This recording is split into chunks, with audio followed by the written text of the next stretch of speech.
엑설런트 클럽이라고 그걸 만들면서 에이스라든가 이런 것도 따로 관리할 수 있게끔 이렇게 해서 예약하고 가면 부품이 없지 않는 한은 그렇게 뭐 오래 걸리고 그렇다고 해서 뭐 1시간 30분 안에 해결해 주는 건 아니고요.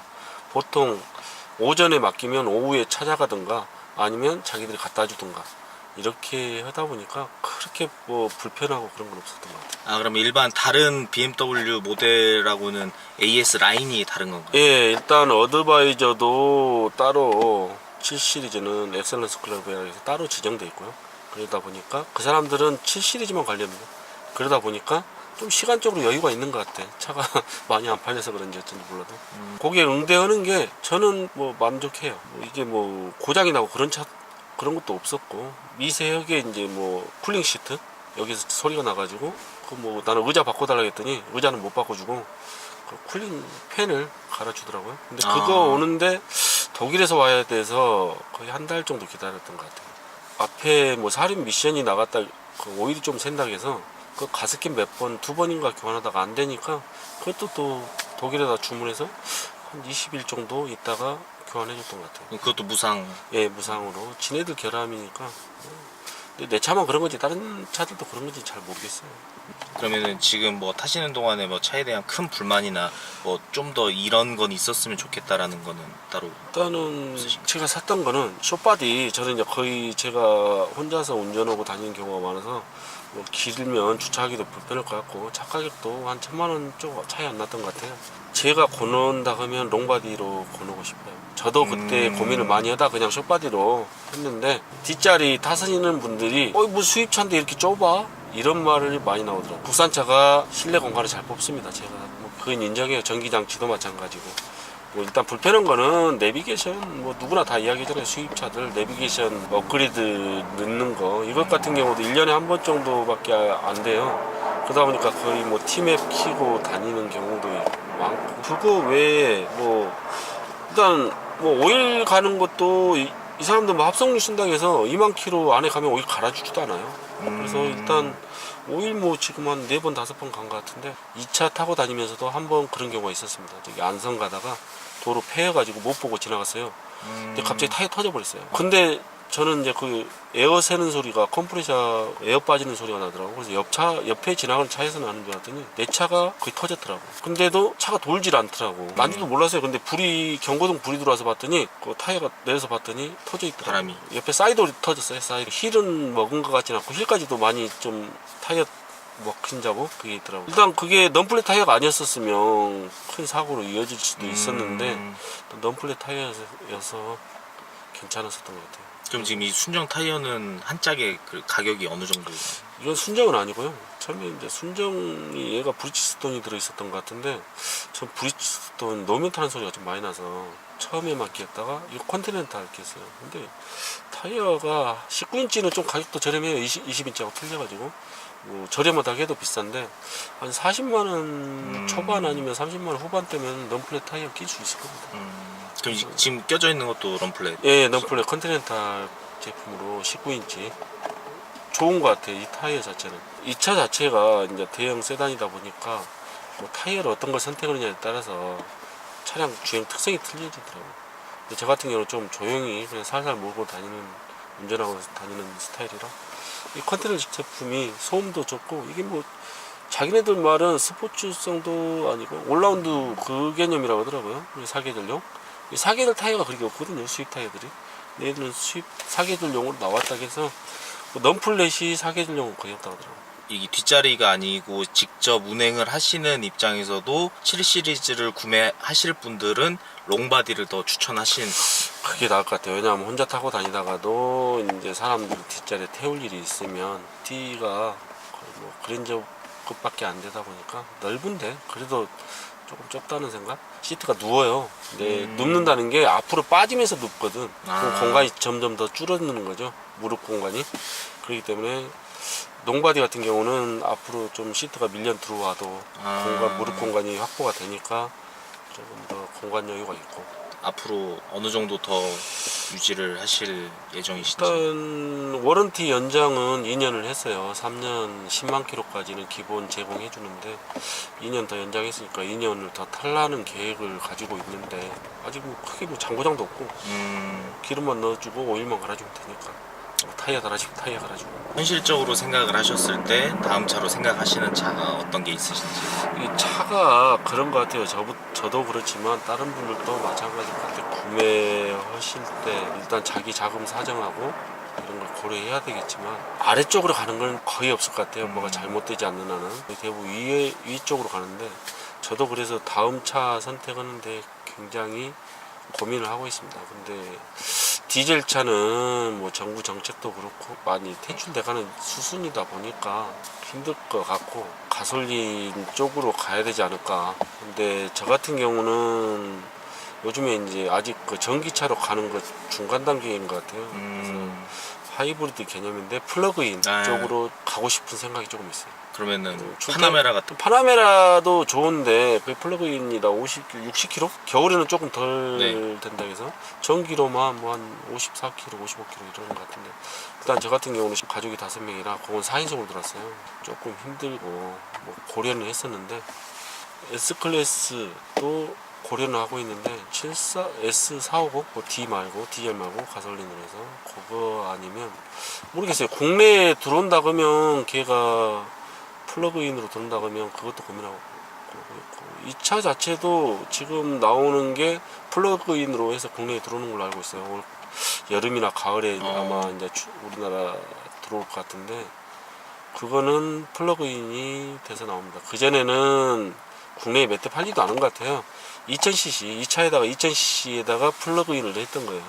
그러다 보니까 좀 안 맞지 않냐. 근데 이번에는 뭐 3000cc에 플러그인을 하다 보니까 아무래도 그 판매량이 좀 늘지 않을까라는 생각이 들더라고요. 그럼 지금 말씀하신 거는 그래도 약간 현실적으로 생각하시는 다음 차고 현실적으로 생각 안 하셨을 때 그냥 뭐 이 정도 타고 싶다라고 하시는 차가 있으신지? 차야 뭐 비싸고 남들 희소성 있는 것들이 좋긴 하겠죠. 근데 저 같은 경우는 그 전에 젊었을 때는 스포츠카도 타고 싶고 뭐 A8이라든가 포르쉐 911 뭐 이런 것도 한번 타보고 싶은데 멋있을 것 같아. 근데 현실적으로 맞질 않으니까 대안은 파나메라 터보 같은 경우는 뭐 플러그인 말고요. 그거 같은 경우는 뭐 그런데 제가 타보니 그거는 이제 지나지 않았을까. 제 나이하고는 뭐 아직 뭐 젊은데 지나지 않았을까. 그래서 그냥 저는 이 급대에서 선택해야 되지 않을까라는 생각밖에 없어요. 그래서 뭐 렉서스 같은 경우도 LS 뭐 460 그것도 괜찮아요. G90 그것도 고려는 하는데 조금 어제 한번 잠깐 앉아보고 했는데 조금 그거는 아직은 아닌 것 같아요. SUV는 따로 생각을 SUV는 저 같은 경우는 뭐 국산차 기준으로는 보이는 건 없고요. 카이엔이 조금 눈에 들어오더라고요. 포르쉐. 신형. 예, 신형. 근데 그것도 아마 플러그인으로 들어올 것 같은데 뭐 형식성이 잘 안 나나 봐요. 우리나라 디젤 게이트 때문에 그때 그래서 요즘에 형식성이 잘 안 난대요. 그래서 뭐 지금 차종 하나 들어왔나 보더라고. 그래서 파나메라 같은 경우도 이번에 풀렸고 그래서 들어오는 것 같고 카이엔도 지금 신차가 나오는데 아직 이제 형식 승인이 안 나서 못 들어오고 있는 걸로 알고 있는데 카이엔도 괜찮은 것 같아요. SUV라 하면 뭐 이제 조금 더 있으면 제 생각은 그랬었어요. 이거 다음 차는 SUV로 가는 게 낫지 않을까. 왜냐하면 이제 어느 정도 조금 이제 55 정도 되면 뭐 짐도 실을 일이 더 많을 것 같고 그러다 보면 세단보다는 SUV가 좀 더 낫지 않을까라는 생각이 들어서 생각은 했는데 아직 고민입니다. 다음 차는 레인지로버 같은 거는 생각 안 하시나요? 레인지로버 뭐 좋은 차죠. 좋은 차고 남들이 타고 싶어하고 근데 저는 영국 차는 메리트를 못 느껴요. 주변 사람들이 타는 사람들도 있어요. 보면 타도 봤고 시승도 해봤는데 저는 갤러퍼라고 느껴지더라고. 갤러퍼. 남들은 와 이 각져가지고 이렇게 저는 나름대로 정통 SUV다 이런 생각했는데 저는 이거 왜 이 돈을 주고 이 차를 타나 그런 생각. 뭐 사람마다 다 차이가 있겠지만 저는 그렇게 느껴지더라고요. 땡기진 않습니다. 저는 타보니까 그래요. 차 2차 저차 많이 타봤지만 사람들이 가장 많이 선택하는 거는 이유가 있다. 나중에 그 차 가지고 평생 탈 수도 없는 거고 나중에 중고 감가상각도 생각하고 제가 이제 EX35 같은 경우 디자인이 너무 이쁘고 인피니티라는 차를 저는 좀 몰랐어요. 그게 대우차인 줄 알았어요 처음에.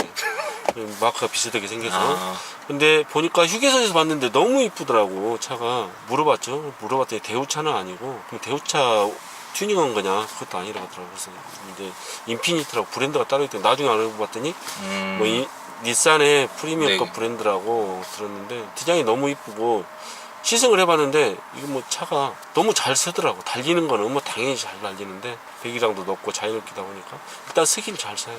밀리는 것도 거의 없고 그 차 타면서 내구성은 확실히 좋다 그런 것도 있습니다.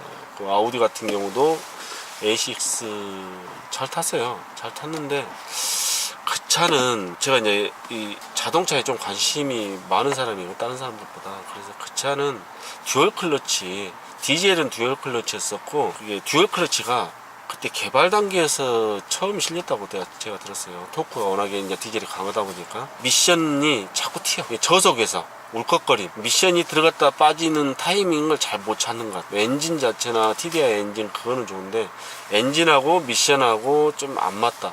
약간 그래서 저도 이제 그 키로수가 너무 많고 그래서 좀 부담도 가고 그때 3년에 한 18만 탔던 것 같아요.